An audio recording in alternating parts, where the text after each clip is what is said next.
Assalamualaikum warahmatullahi wabarakatuh. Bismillah walhamdulillah wassalatu wassalamu ala Rasulillah wa ala alihi wa sahbihi wa man wala. Sidang penonton yang dirahmati Allah sekalian, jadi alhamdulillah bersyukur kita kepada Allah Subhanahu wa taala pada malam ini dapat kita bertemu di dalam satu program kita namakan sebagai sembang santai lah, iaitu berkenaan dengan sembang ilmiah ataupun sembang ilmiah. Jadi pada malam ini kita akan membincangkan ataupun sembang secara santai, namun ada unsur-unsur ilmiah dalam, insya-Allah, iaitu berkenaan dengan isu yang hangat diperkatakan, iaitu berkenaan dengan Imam Mahdi. Itu tajuk yang kita akan sebutkan pada malam ini. Jadi untuk pengetahuan sidang penonton yang dirahmati Allah sekalian, malam ni kita akan laksanakan ataupun adakan sembang santai ini bersama dengan tetamu yang tidak asing lagi, iaitu sahibus samahah Profesor Madya Datuk Ariff Perkasa, Dr. Muhammad Asri bin Zainal Abidin, Mufti Negeri Perlis. Dan pada masa yang sama kita ada tetamu undangan jugalah, iaitu Ustaz Muhammad Syahril yang merupakan pegawai isnad di Jabatan Mufti, dan juga bersama dengan penceramah juga yang tidak asing, iaitu Ustaz Ahmad Qarni yang juga merupakan pegawai mubalik di Jabatan Mufti Negeri Perlis. Macam mana Datuk anda ni? Sihat ya? Alhamdulillah. Sihat lah. Cuaca malam ni macam mana? Hangat ke? Macam mana ke? Okey, boleh lah. Balik ni musim panas kita ni, tapi sekarang malam kawasan sini jauh sikit, dia sejuk sikit lah. Alhamdulillah. Boleh ni cuaca dia walaupun kita katakan kering, tapi segar cuaca dia, insya-Allah. Baik. Jadi para penonton yang dirahmati Allah sekalian, malam ini tajuk yang kita akan bincangkan adalah berkenaan dengan Imam Mahdi. Tajuk ini kalau kita lihat sekarang ni, dia bukan saja tajuk ni lah, ada bincang tentang Dajjal lah, konspirasi lah, dan ia berlaku pada waktu ataupun musim berlakunya Covid ni. Banyak orang duk sebut kan, kalau kita akhir zaman lah mungkin. Akhir zaman. Kan barangkali lah bila orang kata ada Covid, ramai orang mati, orang kata oh ni kiamat ni nak berlaku kan. Kiamat ramai kan. Mungkin juga atas faktor-faktor tertentu lah kan, Ustaz Qarni kan. Ya, okey. Okay. Jadi untuk membuka bicara pada malam ini lah, sedang penonton dirahmati Allah sekalian, kita nak tahu juga, iaitu bila bincang tentang isu Mahdi ni, dalam agama ni macam mana sisi pandang agama tentang perbahasan ataupun permasalahan Mahdi ni? Ada ke tak ada ke? Hadis tu macam mana? Jadi untuk permulaan ini kita akan dengar pandangan Datuk lah nah. Mungkin Datuk boleh kongsi sikit tentang Mahdi ni, dia macam mana Datuk? Okay, bismillahirrahmanirrahim. Alhamdulillah wassalatu wassalamu ala Rasulillah wa ba'd. Tajuk Mahdi adalah tajuk yang sepanjang zaman orang Islam hadapi tajuk ini. Tajuk ini telah jadi tajuk politik, telah mengubah peta dunia Islam, telah menyebabkan berlakunya krisis yang panjang dan macam-macam. Sehingga sebahagian di kalangan para sarjana, sehingga ada yang cuba mengambil posisi macam berat sikit dengan hadis-hadis Mahdi ni, macam payah nak mengaku hadis Mahdi. Namun kalau kita lihat kepada riwayat-riwayat yang ada, majoriti para ulama menyatakan hadis-hadis berhubung dengan Mahdi ini mutawatir, tapi bukan lafzi. Dia mutawatir maknawi. Mutawatir ni dia ada dua. Mutawatir yakni dia benda yang mustahil untuk dianggap berlakunya pendustaan. Kenapa? Kerana himpunan riwayat tu begitu banyak. Satu mutawatir yang lafzi yakni lafaz tu sama aja. Tapi dalam cerita Imam Mahdi ni, dia lafaz ni macam-macam, ada yang dhaif, ada yang palsu, ada yang apa, tetapi secara himpunannya dia mutawatir. Maksudnya cerita dia tu banyak lah tentang Mahdi. Tapi saya nak bagi faham, bagi mudah orang awam ni faham mutawatir maknawi ni. Mutawatir maknawi ni macam ni lah cerita Bermuda Triangle. Bermuda Triangle ni ada orang kata ada jin lah, ada kata ada dajjal lah, ada orang kata ada tarikan magnet lah, ada orang kata kapal tenggelam lah, kapal tenggelam. Macam-macam cerita. Kita pun tak boleh tahu betul ke mana satu. Tetapi suatu benda yang kita boleh tahu betul, wujudnya Bermuda Triangle. Maksud di atas cerita yang banyak-banyak tu, yang mana kita mungkin satu cerita susah nak terima, tapi keseluruhan daripada himpunan cerita itu kita dapat simpulkan wujudnya Bermuda Triangle. Walaupun kalau ada jin mungkin tak boleh kita pegang, kapal terbang jatuh berapa banyak mungkin kita tak tahu. Begitulah cerita Imam Mahdi ni. Banyak hadis-hadis, ada yang palsu, ada yang dhaif, ada yang hasan, ada yang sahih. Tapi kita dapat simpul wujudnya Mahdi di dalam hadis Nabi SAW. Yang paling terkenal ataupun hadis yang paling dibahaskan ialah hadis di mana Nabi SAW kata, "Lau lam yabqa minad dunya illa yaumun la tawwalallahu dzalikal yauma hatta yab'atha rajulan minna." Dan sebagian rajulan min ahli baiti yuati'u ismuhu ismi wasmu abi isma abi yamli'ul arda adla qistan wa adlan kama muli'at zulman wa jawra. Ni hadis riwayat Abu Dawud dan yang selainnya, Imam Ahmad dan lain-lain lagi. Nabi kata kalaulah tak tinggal daripada dunia ni melainkan satu hari, nescaya Allah akan panjangkan hari itu sehingga dia menghantar seorang lelaki di kalangan keluarga aku. Namanya menyerupai nama aku, nama bapaknya menyerupai nama bapa aku. Dia akan memenuhi dunia ini dengan keadilan seperti mana sebelumnya itu dipenuhi dengan kezaliman, dipenuhi dengan kezaliman. Iaitu itu Mahdi. Dalam sebahagian riwayat yamlikul ard sab'a sinin, dia kata 7 tahun.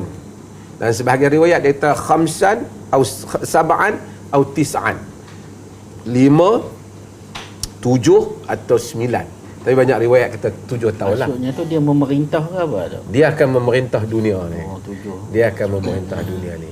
Inilah hadis yang menjadi, banyak lagi hadis-hadis yang lebih kurang macam tu. Tapi sebahagian hadis-hadis tu ada yang dhaif, ada yang sahih, ada yang para ulama khilaf. Macam antaranya hadis lelaki yang Nabi kata yang akan dibai'ah baina rukni wal maqam. Hadis ni didhaifkan oleh sebahagian, dihasankan oleh sebahagian, diterima oleh sebahagian.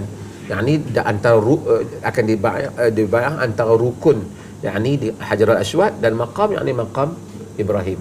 Yakni dibai'ah di Makkah.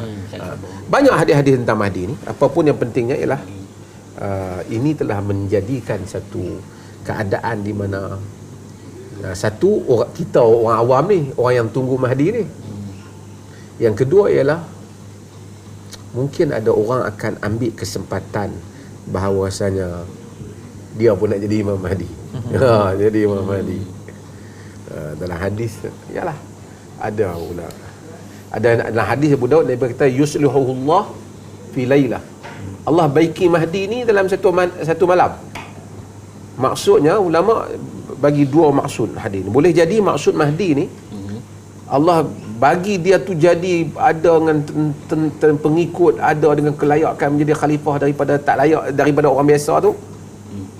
Keluarga Nabi lah, Mahdi bin Itrati, daripada keluarga, dalam satu malam. Ada yang kata dulu Syekh saya Dr. Walid Ani rahimahullah meninggal, Syekh dalam Al-Fitan wal Malahim, dalam bidang sejak fitnah akhir zaman ini. Dia kata Mahdi ni macam orang biasa lah. Dalam satu malam tu Allah ubah dia. Berdasarkan hadis Abu Daud.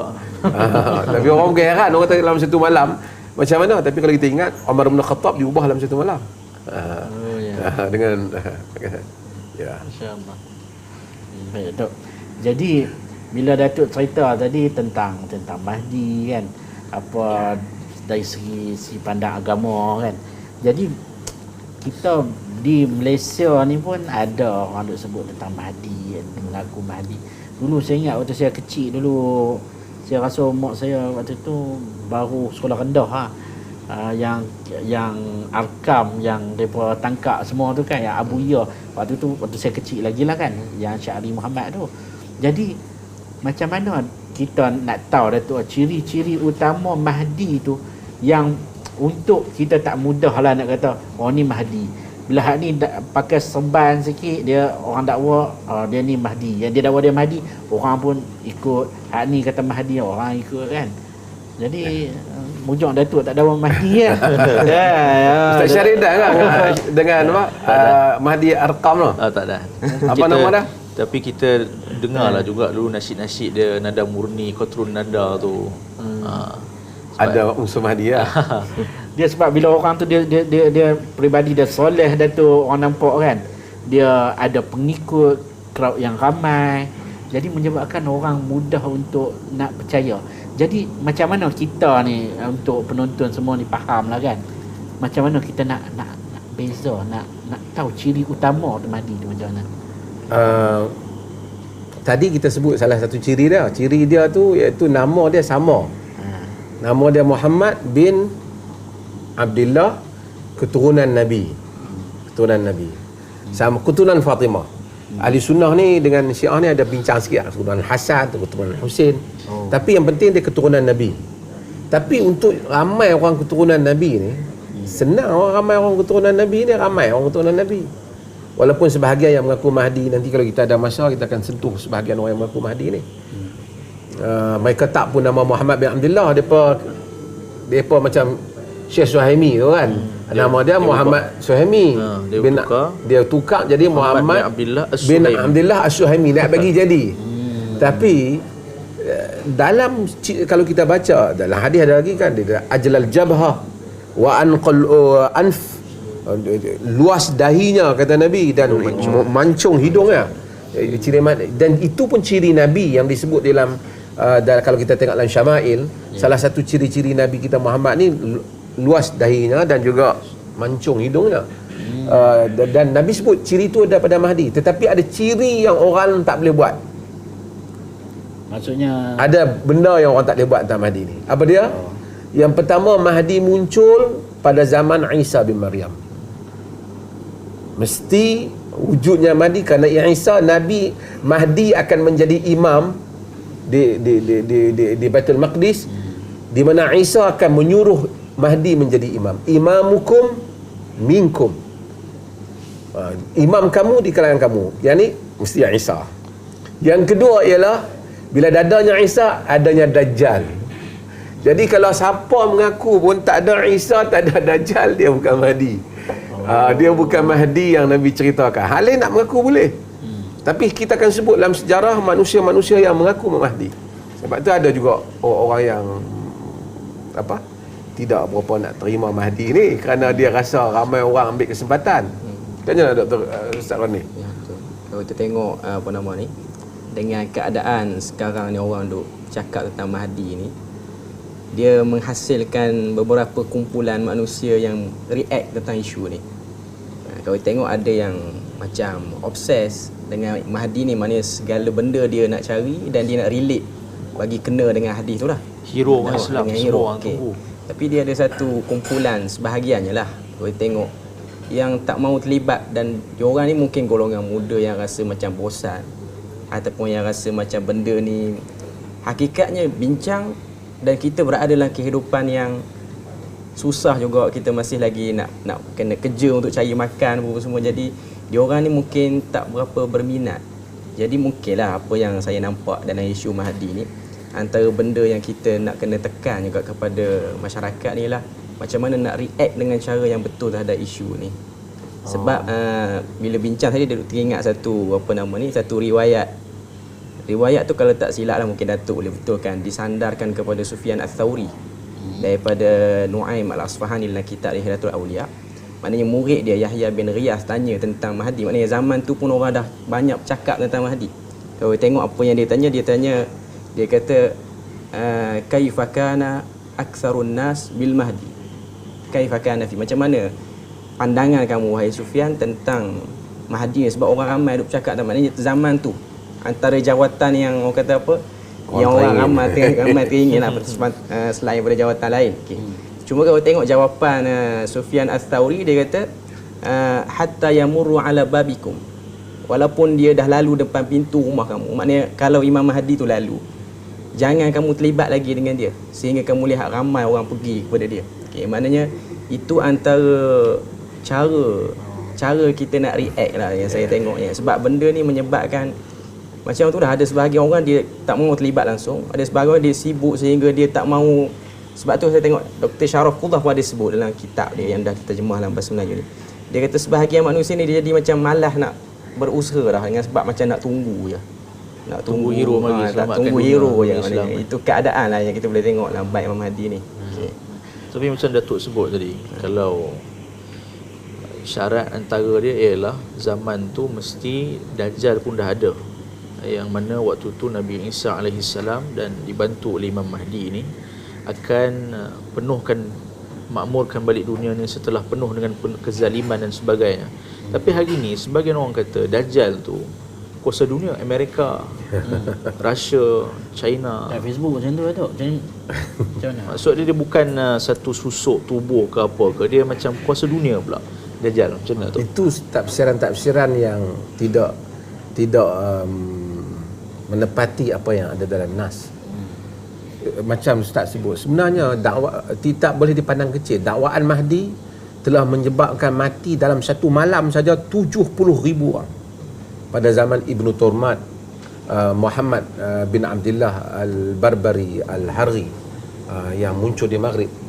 Nanti mungkin ada masa kita akan cerita tentang bagaimana dakwaan Mahdi juga telah menjatuhkan kerajaan Murabitin dan telah mewujudkan kerajaan Al-Muwahhidin, Daulah Al-Muwahhidin yang berkuasa 150 tahun dengan kepercayaan tentang Mahdi. Dakwaan Mahdi juga telah menghalau Inggeris keluar daripada Sudan.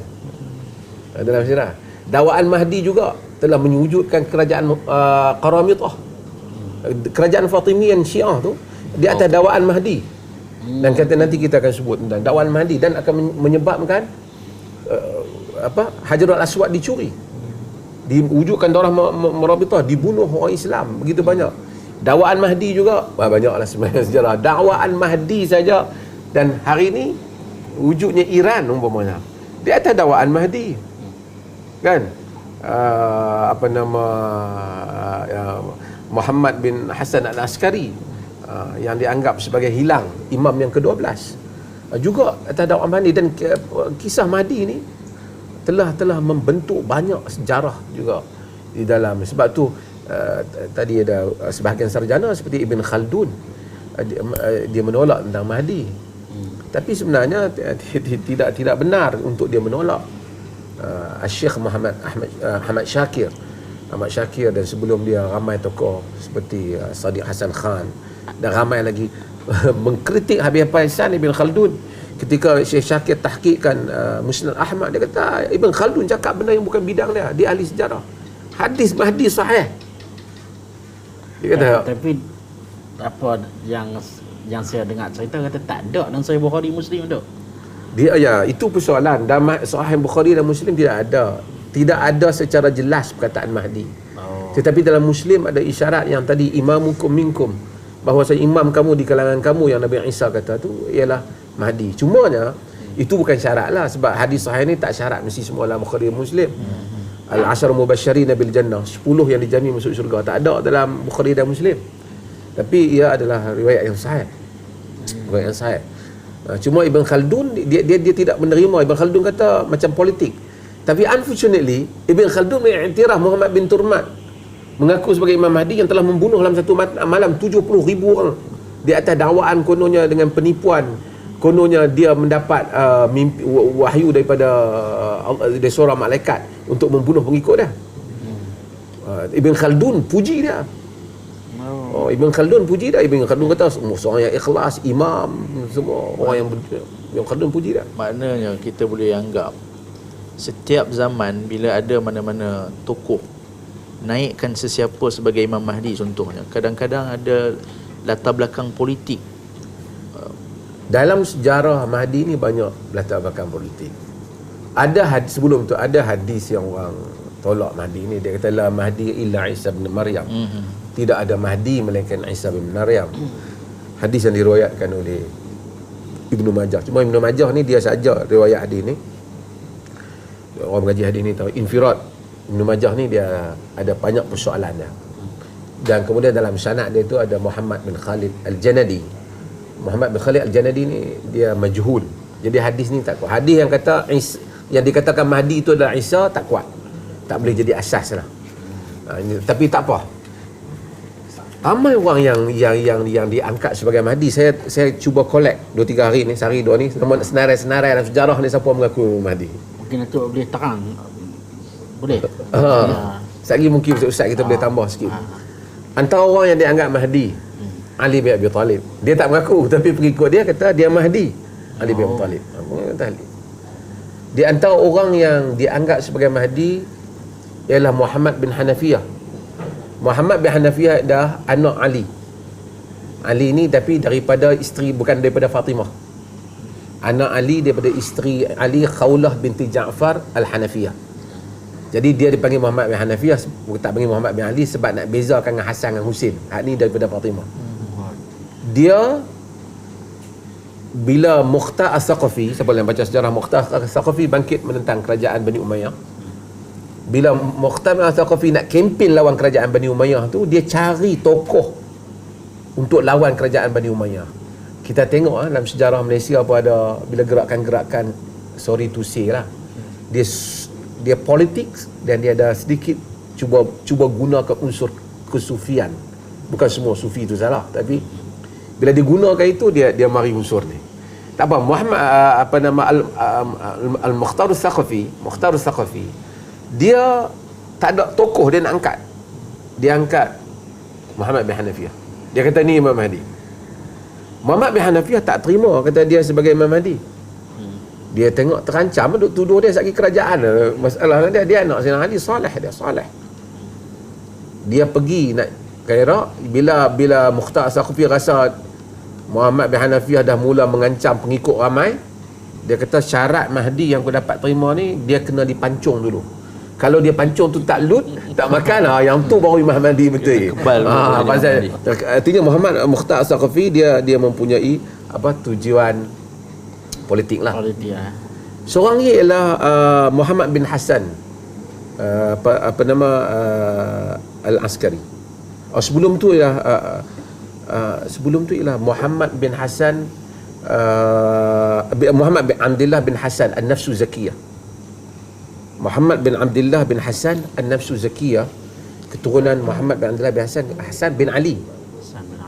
Dia bukan orang tuduh dia rasa dia Mahdi. Dia rasa dia Mahdi. Dia terkenal soleh, Ahlul Bait,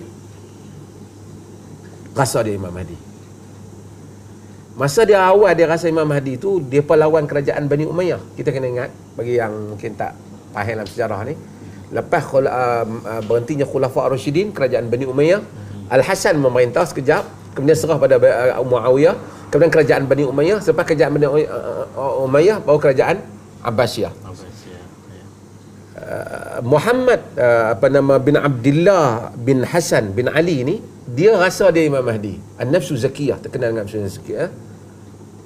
Masa tu Abu Ja'far Al-Mansur, Abu Ja'far Al-Mansur daripada kerajaan Abbasiyah, Abbasi, dia pun mengaku Muhammad sebab kata Mahdi. Tapi bila Ja'far Mansur naik jadi politik, tadi Ustaz ni kata politik, naik jadi pemerintah kerajaan Bani Umayyah, kerajaan Abbasiyah. Dia kerajaan Abbasiyah, jatuh Umayyah, naik Abbasiyah, dia perangi An-Nafsu Zakiyah. Padahal dulu dia bai'ah dan mati An-Nafsu Zakiyah. An-Nafsu Zakiyah dia rasa dia Mahdi. Dia keturunan Hasan bin Ali. Satu lagi tu cerita orang tak mengaku, orang tuduh dia Mahdi. Ali, lagi siapa tadi? Muhammad Hanafiyah. Seorang lagi ialah Umar bin Abdul Aziz, dianggap sebagai Mahdi. Dia tak mengaku. Tapi An-Nafsu Zakiyah, dia rasa dia Mahdi. Satu lagi, dia tak ada tapi orang kata dia Mahdi. Macam mana dah? Al-Imam Al-Ghaib, iaitu anak Al-Hasan Al-Askari. Hasan Askari ialah imam Syiah yang ke-11. Dia mati dalam keadaan tidak ada anak, sedangkan Syiah kata Mahdi, keturunan keluarga imam ni mesti mari melalui jalur Al-Husain. Bila Al-Hasan Al-Askari meninggal, tak ada anak. Kalut Syiah. Macam mana nak meneruskan i'tiqad kesinambungan kepimpinan keluarga Nabi. Lalu mereka mendakwa sebenarnya ada seorang anak, iaitu Muhammad bin Hasan Al-Askari. Yang ni lahir ni siapa pun tak pernah tengok. Dia lahir ghaib terus. Dia ni lah Imam Mahdi yang ditunggu oleh Syiah Imam 12 ni. Apa lubang lebar ni kah? Sardab Samira. Sardab Samira. Di mana? Di Iraq. Di Iraq. Syekh Wali Ani kata kat saya, kata kat kami masa kuliah, dia kata dia buat kajian, dia pergi kat lubang tu. Dia sampai sekarang ada lubang tu di Iraq. Dia pun duk tunggu. Dia kata, betul ke Mahdi nak keluar daripada sini? Dia kata tak keluar. Kawan nak jaga tu. Padahal orang ni ramai ni, duk ambil berkat tempat tu. Dia kata kalau aku nampak Mahdi ni keluar, kawan yang jaga tu, aku katuk kepala dia. Pasal apa? Dia kata nak katuk kepala dia, nak tunggu dia. Kalau dia keluar, bisnes aku habis lah sini. Jadi tinggal itu Mahdi apa? Itu yang Mahdi kata Mahdi Muntazar tu tak? Itu Mahdi lah. Tapi Mahdi ni memang Mahdi Muntazar. Muntazar ni ditunggu-tunggu. Istilah Muntazar ni diguna juga oleh ahli sunnah pun guna juga, bukan Syiah dia guna. Tapi itu Ibn Taymiyah kata nama dia Muhammad bin Hasan dah lah tak wujud. Ibn Taymiyah kata siapa yang ada padanya lahu adan nazar, lekeh-lekeh pandang keupayaan melihat pun, memerhati pun akan tahu bohong. Nama dia Muhammad bin Hasan, sedangkan Nabi kata nama dia Muhammad bin Abdullah kan, yuwatiu ismi wa ismu abi isma abi. Nama pak aku, nama dia sama dengan nama aku, nama pak dia sama dengan nama aku. Sama dengan Mahdi hak di Jeneri Jordan sekarang ni, yang dia duk pergi mendakwah tu, nama dia Muhammad kan nama dia. Tapi bin Hashim lah apa kan, putera Hashim. Ini semua adalah kerana orang-orang yang peras. Satu lagi Mahdi yang lama yang mengaku mati ialah Abdullah Al-Qaddah. Abdullah bin Maimun Al-Qaddah. Bukan orang Kedah. Abdullah bin Maimun Al-Qaddah.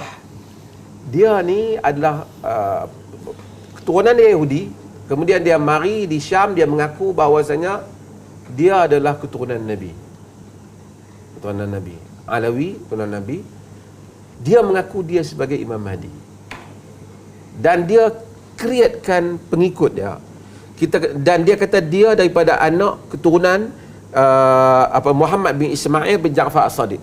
Muhammad bin Ismail bin Ja'far As-Sadiq. Kita tahu Syiah Ismailiyah kuat. Saya pergi ke UK apa semua pengikut kuat. Di Malaysia ni pun ada, tak mahu nak sebut lah. Dia kuat. Aga Khan tu, kaya, paling kaya dalam dunia. Syiah Ismailiyah tu daripada ini. Tapi dalam sejarah dia lebih dahsyat. Dia ni, ini tahun 300 lebih ni. Apa dia? Dia telah membentuk kerajaan Fatimiyah yang menguasai Mesir berapa ratus tahun. Zaman mereka diwujudkan Universiti Azhar. Universiti Azhar tidak Syiah lah kemudian, tapi maksudnya pada zaman itu. Kemudian mencuri Hajarul Aswad, balik ke Hajar, sehingga kitab-kitab fiqh sebut dicium Hajarul Aswad jika dia didapati ada. Maksudnya dicuri oleh geng Qaramitah. Punca dia mendapat kuasa kerana dia mengaku sebagai Mahdi. Dengan kata Al-Imam Ibn Qayyim, Al-Imam Ibn Kathir juga dalam Bidayah wa Nihayah kata, kuffar, fujar, zanadiqah, depa ni kafir, jahat, zindiq, menyembunyikan kufur, memerintah berhati-hati. Sehingga Salahuddin Al-Ayyubi hapuskan apa? Menguasai dunia Islam, buat macam majlis-majlis Islam. Semua menghalalkan arak, tapi memerintah dunia Islam. Kerajaan Fatimiyah mengasaskan banyak sejarah peninggalan Fatimiyah. Upacara-upacara kan yang dihidupkan pada zaman Fatimiyah. Kerajaan Fatimiyah. Fatimiyah mereka dakwah keluar anak Fatimah, keluarga Nabi. Dia pun Syiah. Mereka Syiah. Itu juga itu sejarah yang besar lah yang saya nak impun. Nak ringkas nanti kita boleh pergi lagi, mungkin ada Ibnu Turmata ni ini paling dahsyat. Saya rasa dalam sejarah mengakui Mahdi, Ibnu Turmat yang paling dahsyat sekali. Sebab ini tadi balik pada isu politik yang Ustaz Syarif sebut tadi. Ibnu Turmat, nama dia Muhammad bin Abdullah, nama sama. Muhammad bin Abdullah Al-Barbari Al-Harghi. Ibnu Turmat pakaian zuhud, menegakkan al-amru bil ma'ruf dan nahi anil munkar. Pergi belajar agama sampai pandai agama, sampai menguasai, sangat tegas menegakkan amal ma'ruf, bantah ma'ruf secara kasar. Orang dia pernah bantah ma'ruf, dia pernah bantah mungkar secara tegas. Dia pernah bantah kemungkaran, dia naik kapal, dia bantah kemungkaran. Orang ambil dia daripada kapal, orang buang dia daripada kapal. Tapi dia hidup. Bertambah lagi lah kepercayaan pengikut dia kepada dia. Dia kumpulkan pengikut, dia pakai pakaian zuhud, dia cakap petah lah agama, dia bagi nasihat sampai orang menangis. Dia pergi ke Marrakesh. Marrakesh ni di Maghribi. Siapa orang tahu kita apa? Semua seni Marrakesh ni. Pada zaman pemerintahan Ali bin Yusuf At-Tashfin bin Tashfin. Ali bin Yusuf Tashfin adalah kerajaan Murabitah, Al-Murabitin dalam sejarah Maghrib. Sejarah kerajaan yang besar, memerintah Maghrib, memerintah dunia Islam yang luas.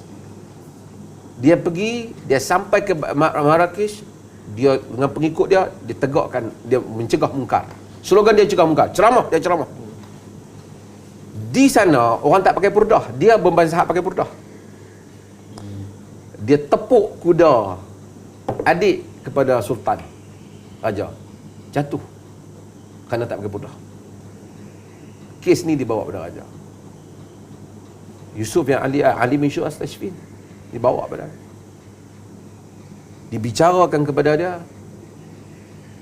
Dia bagi nasihat, dicerita, kamu memerintah dengan kemungkaran, banyak arak di sini, banyak macam-macam. Hajar menangis. Lepas tu dia debat dengan ulama-ulama bab ni, berapa bab menang kat dia. Malik bin Uhaib, tokoh dalam mazhab Malik, nasihatkan raja, tangkap dia ni. Dia ni bahaya ni. Bila dia berjaya, pengikut dia bertambah besar. Raja tak ada kata, Ali bin Yusuf Tashfin seorang yang bagus. Dia kata, aku tak boleh buat orang-orang ni bagus. Dia takkan aku nak tangkap dia. Dia bagi nasihat. Dengan itu dia pergi dia kumpulkan kabilah, dia kumpulkan mengikut. Panjang cerita sehingga dia berjaya memerangi kerajaan Murabitah. Artinya segala tujuan dia selama ni dengan dakwaan dia Mahdi. Dan wajib memerangi kerajaan Murabitin, kerana kerajaan Murabitin akidahnya tidak mentakwilkan. Dia mazhab dia Asy'ariyah. Dia bukan isu Asy'ariyah dengan tak Asy'ariyah, tapi dia mazhab Asy'ariyah. Dialah orang yang pertama membawa Asy'ariyah masuk ke dalam Maghrib, kerana dia kata mujassimah Murabitah halal darah mereka. Dan dia adalah Mahdi.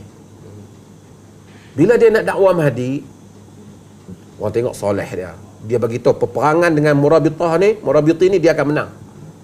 Dan dia bersifat warak. Dia kata, tak apalah, aku tinggal dalam tempat ni, nanti hampa jadi payah. Jadi kabilah-kabilah dah bagi sayang kat dia. Dan sehingga dia ada ni cerita sikit lah sebelum tak pergi panjang saya, tapi saya nak sebut. Dalam sejarah Alwan Syarisi ni satu orang alim. Dia alim dalam mazhab Malik. Dia pergi jumpa Ibn Turmat ni. Dia buat tak erti apa. Ibn Turmat tahu dia alim.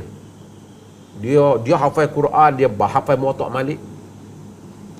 Semua dia buat bodoh depan orang. Lepas dia buat bodoh, satu hari dia muncul, dia mai sembahyang subuh. Dia khalayak ramai. Dia bagi tahu, semalam malaikat mai kepada aku dan dia belah dada aku.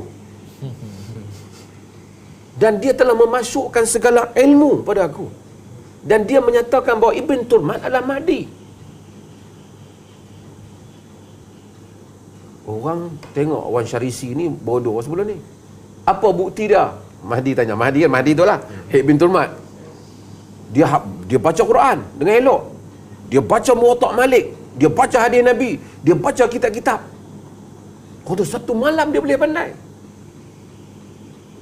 Mahdi kata tak apa, kita tak boleh pegang ya Al-Wan Syarisi ni. Kita kena pergi tanya di satu tempat yang aku dapat mimpi, malaikat akan jawab di tempat tu. Dia pergi ke satu lubang, di tempat itu dia dah letakkan pengikut dia dan telaga tu untuk jawab. Jadi Mahdi tanya, wahai malaikat, benarkah apa yang didakwa oleh Al-Wan Syarisi ni? Suara tu kata, sadaq, benar Wan Syarisi. Beribu-ribu pengikut dia, orang ikut dia. Lepas pada tu dia kata tempat ni lah tempat yang mulia, telaga ni kita kena kambuh. Dia kambuh kali dengan pengikut lah, duk pimpin aku dalam tu, nanya pok-pok tu. Dia takut rahsia tu pun. Dan malam itu dinamakan dengan malam tamyiz. Apa dia buat? Dia kata Wan Syarisi telah bagi tahu muka pengikut dan muka ahli syurga dan ahli neraka. Pasal dia tahu ada orang yang mula ada meragui kemahdian dia tu sebelum tu. 70,000 telah dia buang daripada atas bukit, yang mana dia rasa tak berapa yakin dia ialah Imam Mahdi. Dia telah menegakkan kerajaan Al-Muwahhidin yang ganti daripada Abdul Mukmin daripada itu Al-Qumi, menjatuhkan kerajaan Al-Murabitin, memerintah Maghrib, Morocco, memerintah Libya, memerintah Afrika, memerintah Tunisia 150 tahun lamanya. Mahdi. Sehingga akhirnya daulah Al-Muwahhidin, daulah ahli tauhid, sebab dia kata ahli tauhid kena murabitin ahli syirik, tidak mentakwilkan Allah, yakni mujassimah. Kerana sebelum tu ahli Maghrib tidak ada mazhab ni. Dia masukkan. Dia tulis kitab Al-Mursyidah kitab dia. Tak apalah, bukan soal school tu yang kita nak bincang, tapi soal sejarah apa yang berlaku. Ini sejarah yang besar yang berlaku di dalam pengakuan sebagai Mahdi. Mengorbankan manusia, bunuh punya ramai, dan menghimpunkan pengikut yang begitu taksub kerana dia adalah Mahdi. Tapi dia mati sebelum Nabi Isa mari. Dan yang menariknya ialah di samping ada soal sekolah pemikiran dan seumpamanya, saya baca Al-Qadi Abu Bakar Ibn Al-Arabi kemudian membai'ah Abdul Mukmin yang menggantikan Mahdi tu. Abdul Mukmin tu mengaku dia tu Mahdi ke? Dia menyatakan kerajaan itu ialah kerajaan ni. Tapi intinya Ibnu Turmat menggunakan al-amru bil ma'ruf wan nahyi 'anil munkar, hidup zuhud, menangis, dengar ceramah dia orang menangis, hebat hidup dia, tak ada dunia dalam hidup dia orang tahu, untuk mendapatkan kuasa dengan menggelar dirinya sebagai Imam Mahdi. Maknanya kalau bahasa sekarang ni, dia tunggang istilah Mahdi itu untuk kepentingan politik dia. Kebanyakan sejarah politik Mahdi. Itu yang barangkali Ibn Khaldun tak setuju, tapi ia ada politik. Yang last ada, tapi nanti kita, yang last ialah sebelum yang hebat ialah Mahdi di Sudan. Sudan pun ada juga. Sudan Mahdi Muhammad Ahmad bin Abdullah. Sudan, dia adalah dia kata dia keturunan Nabi. Dia daripada mula soleh dan kemudian mengaji agama, alim, keturunan Nabi. Kemudian dia kumpulkan pengikut dia daripada dunia sufi dia, kemudian pengikut dia. Masa tu Mesir, Turki dah mula lemah. Ni pada tahun 1840 lebih dah ni. Dia dah nak di hujung. Ni kira baru depa dengan kita. Turki dah lemah dan Turki merintah Mesir dengan cara yang lemah, masuk tangan Inggeris, dan Mesir cuba menguasai Sudan. Ketika Mesir cuba menguasai Sudan, rakyat Sudan bersama dengan Muhammad bin Abdullah yang mengaku Mahdi. Dan dia telah berjaya mempertahankan Sudan, memerangi pasukan Inggeris. Inggeris dihalau kena tentera Mahdi. Beribu-ribu orang bermimpi kononnya dia sebagai Mahdi. Dah ramai orang bermimpi lah, beribu-ribu pengikut datang. Dan dia telah berjaya memerintah Sudan dengan penuh keadilan.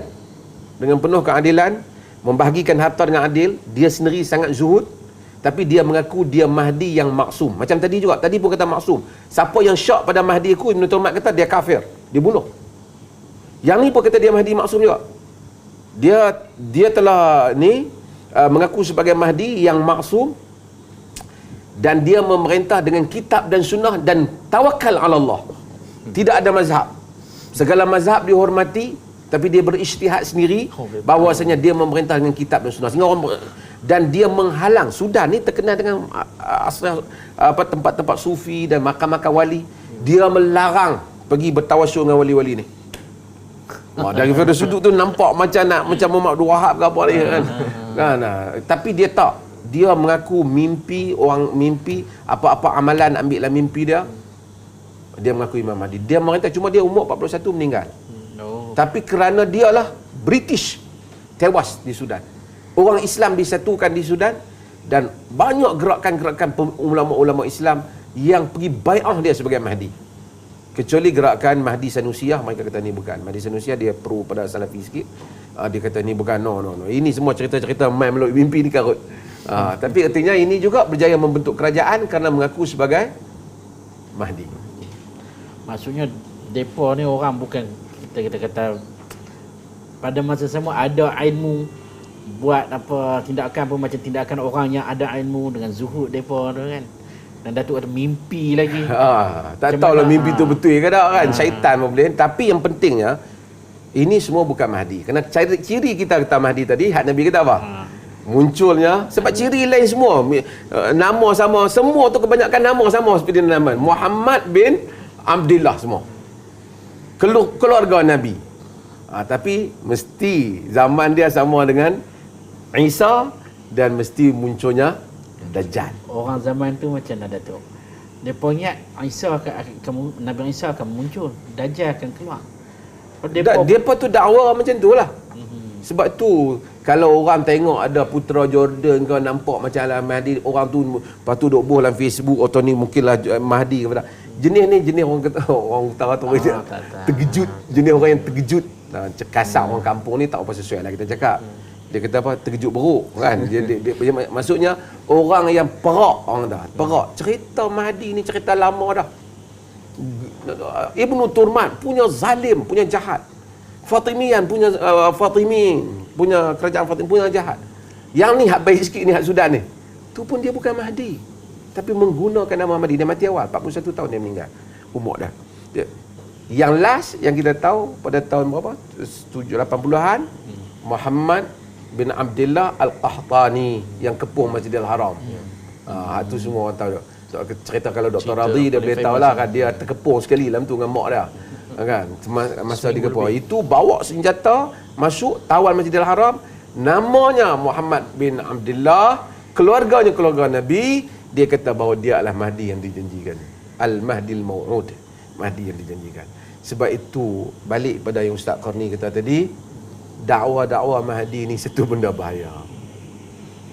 Dia memusnahkan, bukan kecil-kecil punya cerita, boleh menyebabkan golongan sesat seperti Fatimi, golongan zalim dan jahat seperti Ibn Turmat dan kerajaan Daulah Al-Muwahhidin menguasai umat Islam bukan 10 tahun, 150 tahun.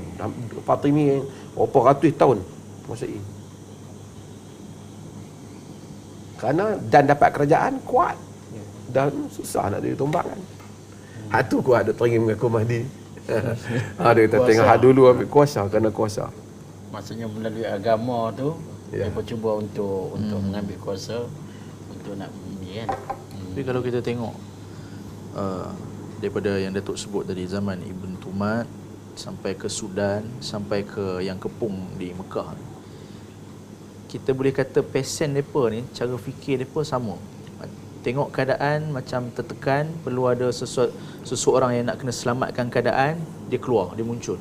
Sebab tu kadang-kadang kita tengok walaupun sisi dia zalim, jahat dan sebagainya, tapi bila yang kita lihat pula sejarah yang tawan Masjidil Haram ni, kita tengok kebanyakan dia orang ni, pengikut dia orang ni hafiz Quran, mengaji Islam Madinah, maknanya bukan calang-calang, maknanya ada semangat agama.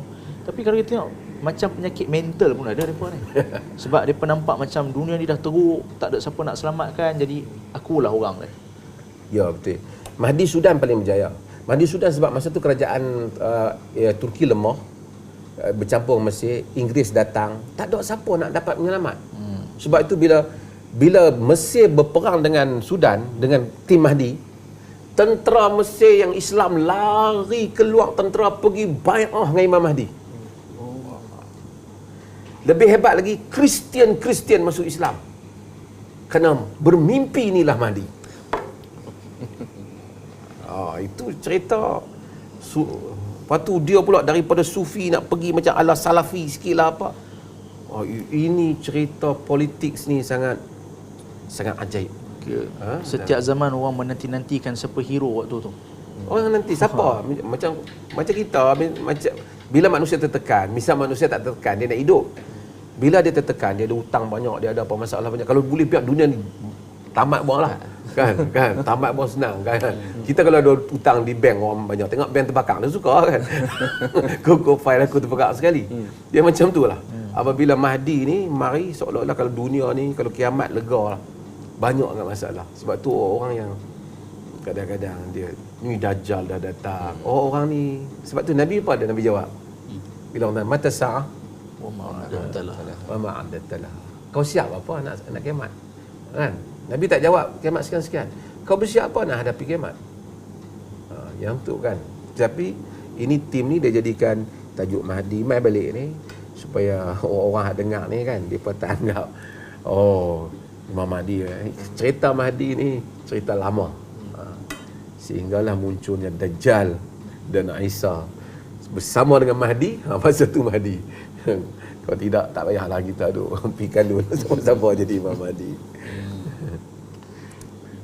Lepas tu kalau macam kita katakan orang yang macam Ustaz Qarni sebut tadi, ada orang yang tolak Mahdi ni kan tu kan. Ya.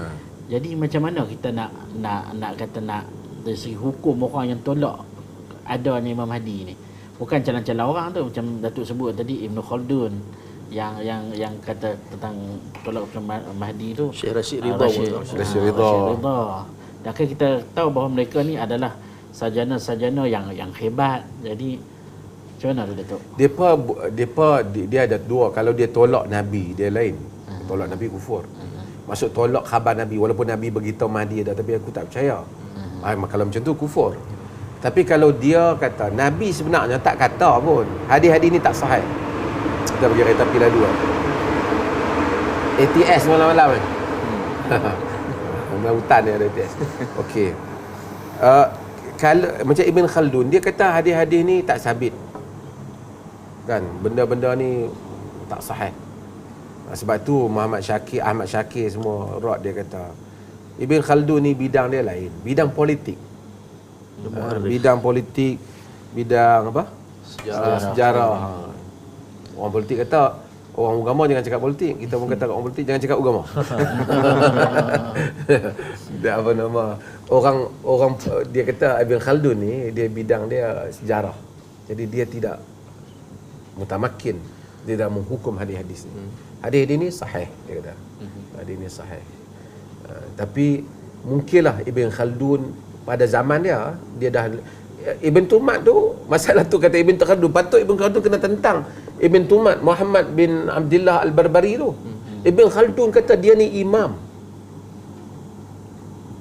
Apa nama puji dia? Imam Mahdi, dia sebut Imam Mahdi. Tapi kalau kita lihat keadaan ni, bila orang mengaku Mahdi ni mengelirukan, Ibn Tumat tu Ibn Qayyim tak dia. Atau kita baca Az-Zahabi entam dia dalam Syarah Alamun Nubala, kata apa yang dibuat, of course Ibn Qayyim, Ibn Kathir, semua ni geng sama, anak-anak murid Ibn Taymiyah semua ni. Tapi Az-Zahabi sebut Al-Imam Al-Syaikh Al-Imam Al-Usuli. Memperkenalkan Ibn Tumat. Lepas tu baru hak dalam tu baru dia pukul Ibn Tumat. Tapi dia angkat Ibn Tumat Masahuk dengan gelaran tu. pasal Ibn Tumat dengan ketokohan dia. Dia mengaku Mahdi maksum. Mengaku saja tak apa, mengaku dan kemudian siapa yang tentang dia halal darah. Puluh ribu manusia mati kerana menentang Mahdi. Jadi sebab tu menyebabkan orang seperti Ibn Khaldun, Rashid Ridha, dia lihat tajuk Mahdi ni bagi jadi karut dia pada mereka lah. Tapi kita tak boleh ambil stand tu lah. Kita kata Mahdi ni ada, hak duk ada tu Mahdi karut.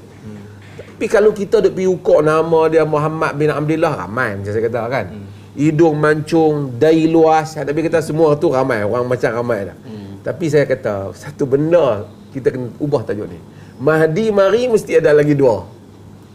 Isa dengan Dajjal. Kalau hampa main Mahdi seorang-seorang kita pergi balik dulu. Saya pernah dalam majlis Syekh Salah Khalidi. Ni orang ngaji Jordan Syekh Salah tentang kuliah. Mari satu orang berdiri dalam majlis. Dia kata, "Assalamualaikum ya Syekh. Ana al-Mahdi muntadhar." Asmah li an atakallam. Dia kata, "Aku Mahdi. Bagi izin aku bercakap."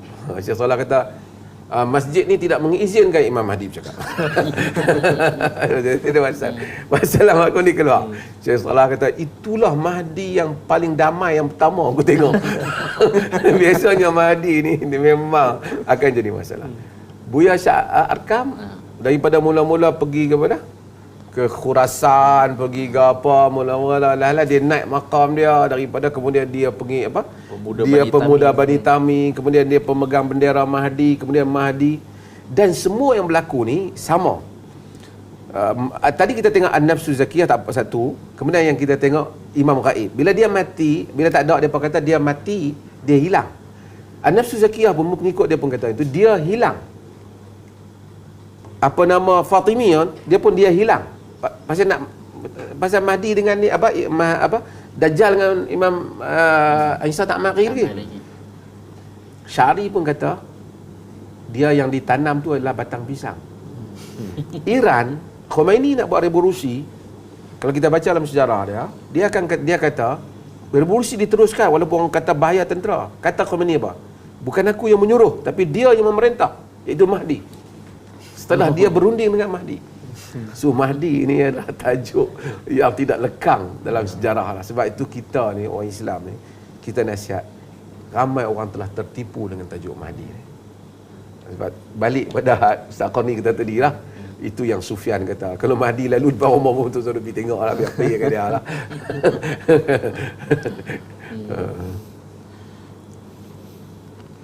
Jadi sebegitulah insya-Allah. Ada kalau dari segi hukum lah Datuk, macam mana? Satu orang dia claim diri dia Isa Al-Masih, dengan satu orang dia claim diri dia Imam Mahdi. Dari sudut hukum agama, kita boleh kata dia ni murtad ke, dosa besar ke, fasik ke? Yang tadi, kalau dia tolak hadis Imam Mahdi, walaupun dia kata memang Nabi kata tapi aku tak percaya, dia kufur lah, tak mungkin. Tapi kalau dia tolak hadis Imam Mahdi, dia kata bahawa hadis ni tak sabit, itu kelemahan ilmu dia lah. Yang sahih dia sabit. Kalau satu orang tu mengaku Imam Mahdi, dia sesat lah. Dia bukan Imam Mahdi, dia mengaku dia Imam Mahdi, dia sesat. Tapi dia tak kafir selagi dia tidak membuat dakwaan kufur, kan? Tapi bila mengaku jadi Rasul, yang ni bahaya. Yang ni boleh kufur. Sebab nak jadi Rasul ni kita tahu dia mesti terima wahyu, terima apa. Ni pendakwaan yang ni mengaku jadi Isa ni adalah satu dakwaan yang besar. Walaupun ini bukan, melainkan dia kata Isa tu simbol penyelamat, bukan Isa bin Maryam. Itu cerita lain. Tapi kalau dia mengaku dialah Isa, memang dia bohong. Maksud dia berdusta dengan dusta yang besar, kerana Isa ni ada sejarah dia. Turun wahyu, anak Maryam, dapat Injil, lepas semua, takkan dia kata dia dapat Injil. Ini adalah kekufuran yang jelas lah. Ini, tapi kalau dia mengakui Mahdi sesat lah dia. Dia tumpah darah, dosa dia. Dakwaan sesat, kerana ada sesat yang tak kufur lah. Dia sesat. Tapi jangan lepas pada ni pakai mengaku Mahdi lah. Sesat ni bahaya lah kan. Ustaz Qani macam mana Mahdi? Terangganu tak Mahdi? Saya dengar apa yang Datuk sebut tadi, 5-6 orang. Itu yang dah menjadi sejarah besar dunia lah kata kira-kira. Maknanya nama-nama tu. Kalau kita tengok di belah Nusantara ni banyak lagi lah yang tidak disejarahkan. Cuma saya tak ada nak tambah apa, cuma nak sebutnya bahawasanya Sekejap Ustaz ni, kita bagi dia yang kereta api lalu ni bukan Mahdi. Kereta api lalu. Dia 10.30 dia lalu.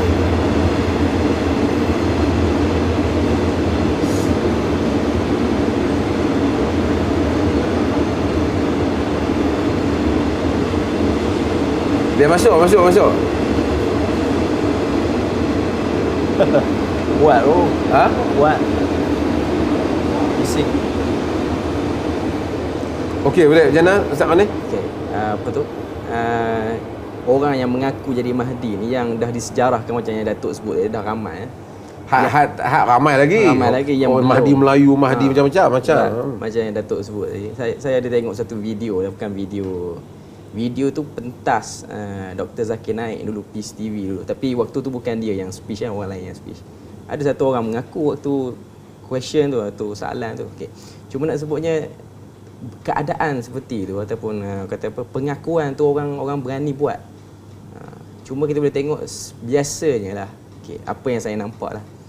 Memang isu Mahdi ni dia akan keluar waktu keadaan orang sempit. Macam sekarang ni COVID apa semua ni.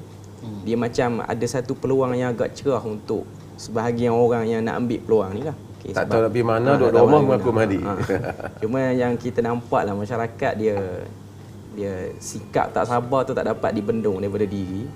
Tu yang kadang-kadang jadi kita stres lah, macam yang Datuk sebut. Dia stres, dia nak cari penyelesaian cara cepat. Okay.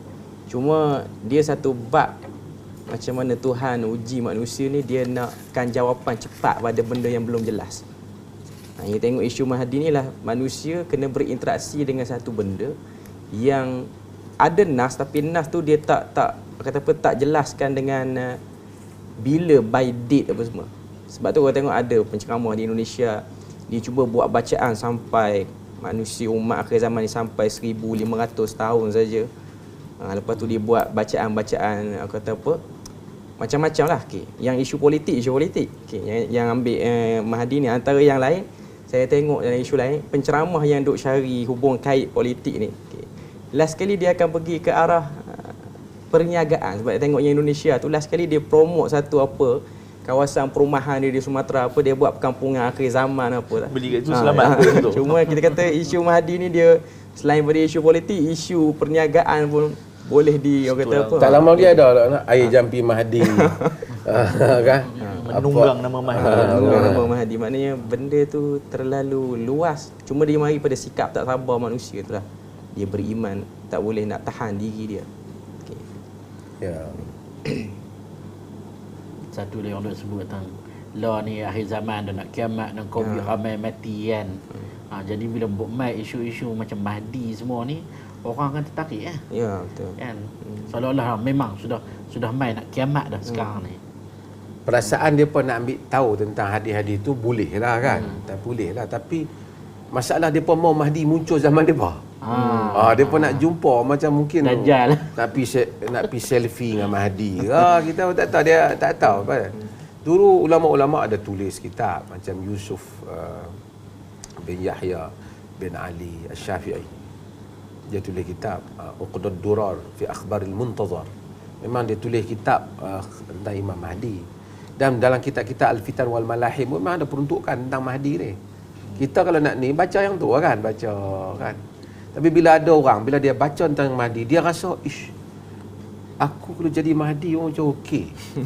Dia rasa kerana jawatan tu, ini tak mustahil. Manusia ni berjalan atas dua. Kalau dia tidak berupaya berjalan di atas hujah, dia akan cari jalan yang pelik. Misalnya kalau entah orang alim, entah akan tegakkan kebenaran dakwah entah dengan dalil, dengan hujah, dan entah bersedia untuk berhujah lah. Tapi bila entah tak ada hujah apa semua, entah akan bergantung kawan saya mimpi dia ni boleh jalan atas ayak. Dia akan cari benda-benda yang luar biasa. Benda luar biasa ni agama tak nafi, tapi ia adalah support kepada benda asas. Sebab itu Nabi tu hujah terbesar dia ialah Quran. Quran adalah hujah terbesar. Nabi adalah mukjizat lain, ada, tapi mukjizat lain tu Allah tak highlightkan menjadi tajuk utama. Kalau Nabi tu mukjizat yang luar biasa tu tajuk utama, kita hari ni tidak mampu nak dakwah lah, sebab kita tak boleh datangkan. Sebab tu yang para anbiya yang dulu tidak lasting. Mana mukjizat Musa, tongkat dia, it was, dulu ia berlaku. Arab kata kana makan fi qadimiz zaman, dahulu ia berlaku. Mana mukjizat Isa, dahulu ia telah menyembuhkan orang yang sopak, mencelikkan orang yang buta, menghidupkan orang mati. Mana mukjizat Muhammad, Quran, dahulu dia telah membuktikan, hari ini dia lebih membuktikan, sepanjang zaman dia membuktikan perkara-perkara baru. So mukjizat itu alive, hidup, lasting, dan dia boleh survive bagi setiap zaman. Allah jadikan itu mukjizat Nabi kita Muhammad. Dia sebagai hujah. Manusia yang tak ada hujah, dia akan cari macam tu lah. Sebab tu kita tengok, sorry to say, bukan semua lah, syekh-syekh yang tarikat lah, apa yang bukan berpegang pada tarikat Sunni ni, kita akan tengok kalau kita pergi nak murid dia pun tak cerita dalil-dalil zikir dia tu daripada Quran dan Sunnah ke apa dia ni jangan main. Dia tengok kita, dia dah tahu apa yang ada dalam hati kita. Ada orang main makan di rumah dia jadi sekian-sekian, dia create benda-benda miracle, benda-benda extraordinary, supaya itu akan menjadi ketakutan pada pengikut dia. Dan itu juga yang dibuat oleh Ibn Turmat. Dia buat oleh semua yang mendakwa Mahdi. So, dia akan suruh satu pengikut dia create satu benda yang pelik. Dan ini cuma melainkan hak di Sudan tu. Di Sudan tu dia hujah ya. Dia hujah, tapi hujah dia tak betul lah kan. Tapi dia peta bercakap dan dia mendakwa. Dia stand di atas, maksudnya dia bawa tu di atas dasar ilmu dia. Atas ilmu dia, tapi dia yang menyeleweng tu dia pergi kata dia Mahdi. Dan dia kata Mahdi saja tak apa, dia kata dia maksum. Dan ada kenyataan dia, semua Mahdi yang ada ni, semua kenyataan dia apa sama. Sesiapa yang syak tentang kemahdianku, maka faqad kafar, maka dia kufur. Ibn Turmat kata sama, semua kata sama. Siapa syak tentang kemahdianku, maka dia kufur. Depa ni orang berilmu pula, orang yang dipandang tinggi ilmu. Jadi bila orang kata siapa yang syak, dia kufur, dia pun takut lah. Orang ramai akan takut. Orang ramai takut. Kemudian bila dia kuat lagi, halal darahnya. Ramai yang telah tumbang, telah dibunuh. Bahkan Ibn Turmat telah mau supaya dibuktikan kesetiaan pada Mahdi dia tu, membunuh kaum keluarga sendiri. Dalam satu malam dia bunuh keluarga punya ramai. Anak bunuh bapak, bapak bunuh anak. Semuanya bagi menunjukkan kesetiaan kepada Mahdi Ibn Turmat. Kita kata siapa nak ikut, tertegaknya kerajaan Daulah Wahidin 150 tahun lama. Kita harap Malaysia tak jadi macam tu lah. Kita harap tak jadi macam tu lah. Kita nasihat lah pada kawan-kawan kita yang duk seronok Imam Mahdi, duk bolang Facebook ke mana lain Imam Mahdi ni. Ini bukan cerita baru dah. Ini cerita lama dah. Tajuk ni lama. Siapa yang baca sejarah Islam dia akan tahu tajuk ni telah memakan korban yang begitu banyak. So kita jangan ulang lah. Ini rubbish. Tak payahlah duk andai kot dia pergi ke Jordan ke apa ke, hidung tinggi ke apa ke, semua ni childish bagi orang yang membaca bahan-bahan sejarah Islam. Tak payah. Sebenarnya kalau nak kata Imam Mahdi, simple ni saya kata. Kita tunggu. Kalau 2-3 hari ni mari Nabi Isa, turunnya Dajjal, kita kata dia Mahdi lah. Kalau dia dapat itu pun, kalau Nabi Isa iktiraf dia. Kalau tidak, dia kira Mahdi pelakon pun ada. Dulu Mahdi Abbasi dia dianggap sebagai Imam Mahdi, pengikut dia. Sebab tu ada hadis palsu, tidak ada Mahdi melainkan daripada keturunan Bani Abbas.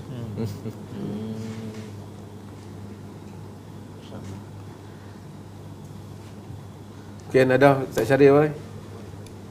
Mungkin ujung sekali kita boleh nampak, biasanya kalau ada titik ekstrim, akan ada pula titik yang terus nak tak ambil peduli.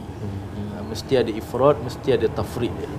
Jadi kita ni sebagai orang yang pegang dan kitab Allah, sunnah Nabi SAW, Dia time kereta api 10.30. Untuk penonton ni, dia duduk, dia tak tahu rumah saya ni di sini, kereta api di sana.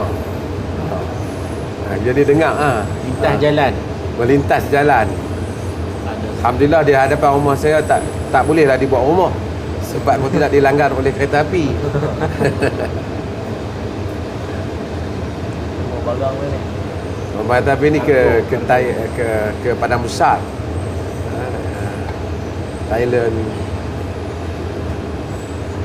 Panjang. Sila Ustaz. Macam kita sebut tadi, ada ifrat, ada tafrid. Dalam semua perkara dalam bila orang pegang perkara agama ni, sama ada dia pegang sampai ekstrim sangat ataupun dia take for granted, tinggal terus. Jadi kalau dalam bab Imam Mahdi ni, sebab itulah tak mustahil ada sampai satu titik dia sanggup bunuh seramai mungkin asalkan dia dapat pegang title sebagai Mahdi. Dan sebagai yang lain pula langsung tolak dakwaan adanya Mahdi. Ini semua rekaan cerita, sebab itulah tersebarnya hadis maudhu'. Tapi kita yang pegang dengan kitab Allah, sunnah Nabi SAW, sikap kita beriman dengan perkara gaib seperti yang dah dikhabarkan dalam nas. Kita beriman tanpa cuba untuk pergi sibukkan diri sampai yang macam Datuk sebut tadi, Nabi SAW sebut Umar adat talaha, dia pergi tanya bila nak kiamat, beria sangat. Macam hari ni kalau betul Imam Mahdi ada dekat depan kita, betul ke kita dah ready dengan iman yang ada waktu zaman fitnah yang dahsyat? Betul. Ya. Baik. Jadi macam itulah kita katakan sedikit apa kita katakan, tak sedikit juga dalam tempoh 1 jam dapat kita berbincang secara ilmiah bersama dengan Datuk Mufti kita. Jadi sebelum daripada kita habis, kok ada apa Datuk nak simpulkan tajuk kita pada malam ini, perbincangan dalam seminit dua? Ringkas saja. Maksud cerita Mahdi ni cerita lama. Hanya orang-orang yang tidak mendalami pengajian ataupun sejarah Islam, dia akan terkejut dengan apabila tengok, oh Mahdi pula muncul. Setiap zaman akan ada orang yang terkejut. Jadi sebab tu saya nasihatkan diri saya dan kita semua, jangan terkejut dengan cerita Mahdi ni. Lebih daripada hak duk ada ni pun, hak duk nak dakwah saya lebih lagi hak sebelum ni. Macam-macam nama pun sama, semua dapat kerajaan memerintah lagi, pun dia bukan Mahdi. Jadi selagi mana kunci kita lagi tidak muncul bersamanya Isa dan Dajjal, dia bukan Mahdi. Itu saja kunci dia. So maka tak payahlah kita pergi buat dakwaan orang yang lucu untuk mendakwa sesiapa, anak raja Jordan ke, anak raja Perlis ke, anak raja mana ke, kita tak payahlah. Kerana ada keturunan Nabi, kita pergi dakwah. Ya. Jazakallahu khairan katsiran diucapkan kepada Datuk lah. Jadi sebegitu sidang penonton yang dirahmati Allah sekalian, dua benda kita kena tahu secara umum adalah sebelum datang Imam Mahdi dah ada Dajjal, dah ada Nabi Isa dan juga keluarnya Dajjal. Jadi segala dakwaan yang tuan-tuan tengok dekat Facebook, duk scroll, orang duk cerita sebar-sebarkan itu, kita boleh fahamlah bahawa itu bukanlah merupakan suatu kebenaran. Jadi terima kasih lagi saya ucapkan kepada sahib bersamaha, seterusnya Ustaz Syahrir dan juga Ustaz Ahmad Khani di atas kelapangan untuk sudi hadir pada malam ini. Dan lepas ni insya-Allah ada lagi sembang ilmiah ni, sembang santai bersama dengan sahib bersamaha. Dan saya tengok tajuk apa pula tu? Tajuk kita Nabi Khidir ke apa? Nabi Khidir kan. Tajuk malam ni cukup kita katakan bagus untuk panduan kita semua. Dan kita berjumpa lagi pada masa hadapan insya-Allah. Wassallallahu ala nabiyina Muhammad wa ala alihi wasahbihi wa baraka wasallam. Wassalamualaikum warahmatullahi wabarakatuh.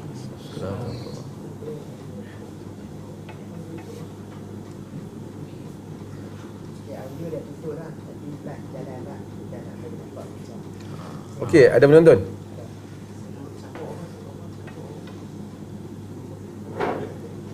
Orang. Ya, kalau duduk macam ni penuh kan. 1000 orang kat sini.